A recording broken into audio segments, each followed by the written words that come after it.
granddaughter Terry, my granddaughter Allison, my granddaughter Amy, and my first wife,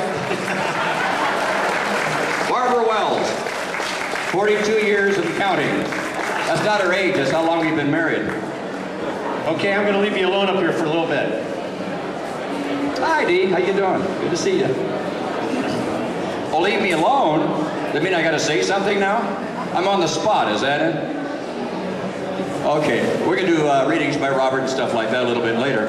I would like to point out another friend who's in the audience. I guess he didn't shower this morning, so he's all by himself. This gentleman sitting over here, you might recognize as the arch nemesis of the Kielbasa Kid and many other routines that we did down through the years. His character name is Big Stosh.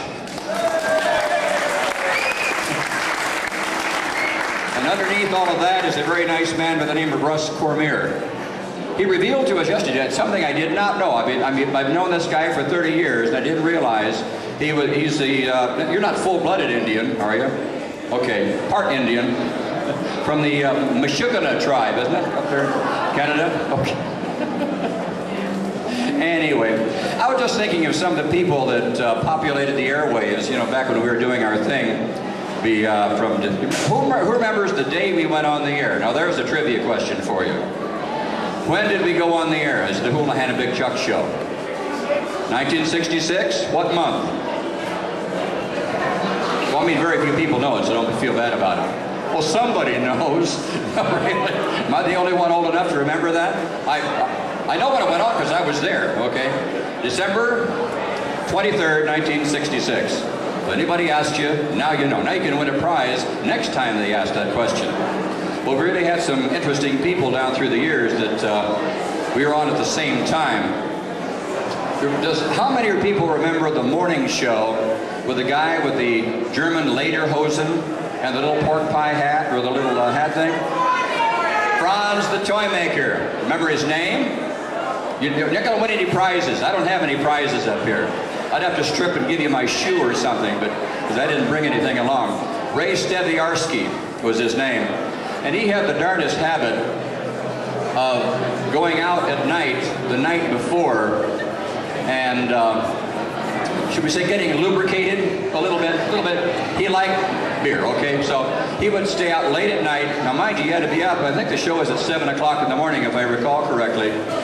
And he would stay out until 2, 3 in the morning, come back to the station. This was on at 17th and Euclid. Remember when it was down there? It's a parking lot now, have you noticed? Oh boy, talk about memories. But he would sleep overnight on the sofa in the basement of the station. And they'd get him up about 5 to 10 minutes before airtime. He'd splash a little water on his face, wouldn't even shave. He'd put on this lederhosen and a little hat and run upstairs. Used to drive the director crazy because you like to plan these things out. So this one day we saw him on the air. I didn't watch it until the kids were getting a little older, but we saw him on the air one day. Remember his partner on the show?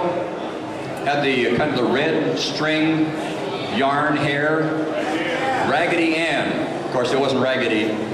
Well, they kind of changed the name a little bit because there's laws against that. But anyway, so she was his partner on this thing. And what you saw on the air this one day, and I saw this on the air, what you saw, remember the kids used to send things in and they would show off, you know, what the kids had sent. And what you saw, remember the lederhosen, was Ray Steviarski's hairy leg and a close-up of the picture.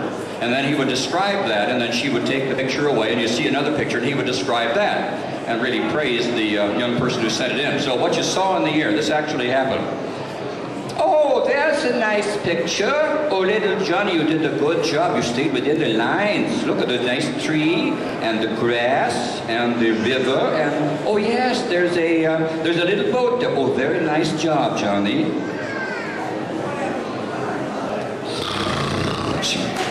Oh, and there's he fell asleep on the air.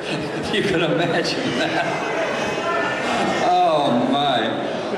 The manager of the station finally said, Ray, you've got to get up earlier. You've got to get up there and talk to Rue de Gravels, who was the engineer or the director at the time. Says you've got to get up earlier, and you've got to plan things out a little more. You're driving our director crazy, you're driving the crew crazy, they don't know exactly what you're going to do, so you got to do it. And his comment was, well, I just don't feel any incentive to get up any earlier. And the manager said, would lack of a salary be an incentive? Oh, yeah, okay, yeah, I can do that, okay. Did anybody see the movie Summer Rental?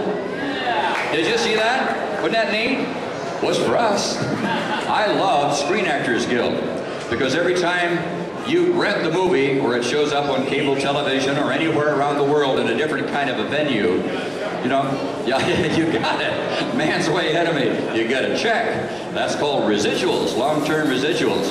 And there was a lady who did a role in that film at the very beginning. Remember where John Candy was a burned-out air controller up in Atlanta, and he came down to Florida on a forced vacation. They said, you've got to take a vacation to get out of here and recharge your battery. So he does. Goes down to Florida and rents this house. Turns out he's in the wrong house, but the point is, the kids are running out on the beach, and he goes upstairs, and he's going to relax on the little sofa thing outside, you know. And he looks across the way, and here's this little cabana with, you know, an umbrella and a nice little table, and here's this very attractive couple.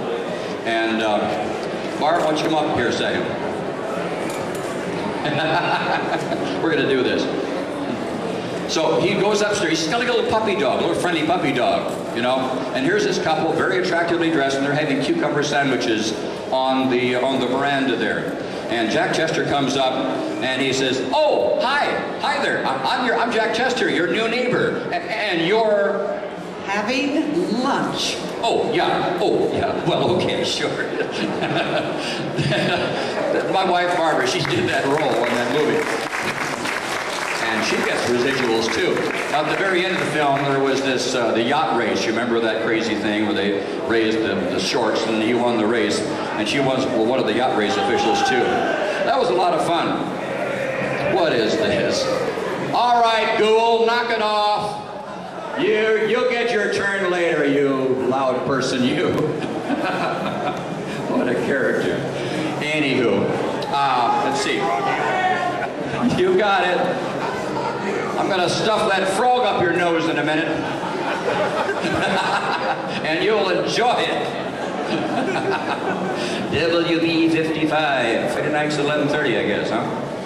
Anyway, anybody have any questions? As long as we're up here. You'd like to know something about how the show got started and stuff like that? Questions for Houlihan? Yeah. We got some more stories here. For the benefit of the sound man, let's just trade. Okay. They're both working. The sound man knows who's who and where then. Okay. Questions for Houlihan? Hey, this is a better microphone. I like this one.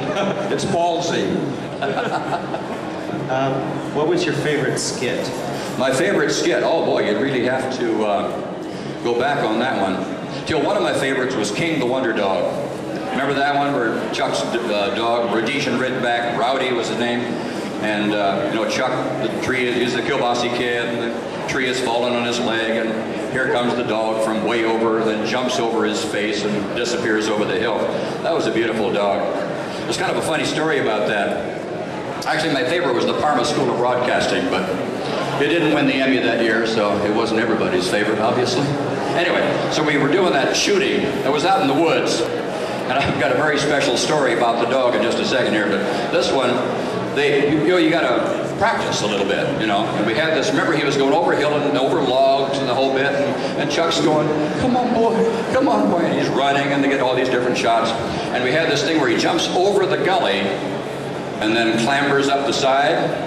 Well, when they rehearsed it, they did it about twice, you know, and we had to stand on either side of the gully to make sure he went that way rather than over us, or, you know, had the camera set up. So when the dog first did it, good old Rowdy, he jumped just a mighty leap. It was like 2 feet from the top and kind of scrambled a little bit in the snow and went up over the top. Says, well, let's try that again. Make sure you can do that okay. Because that's the shot we want, you know, just leaping, slow motions, you know how dramatic. And so we do it again, and sure enough, over he goes. Rowdy, oh, leap, 2 feet from the top, scrambles up. So now, okay, get ready. You got the camera way down low so you can see this neat shot of the dog leaping over. Says, okay, Rowdy. Chuck called Rowdy up over the hill. Come on, boy, come on. He runs, jumps up, right into the water. Like a mud.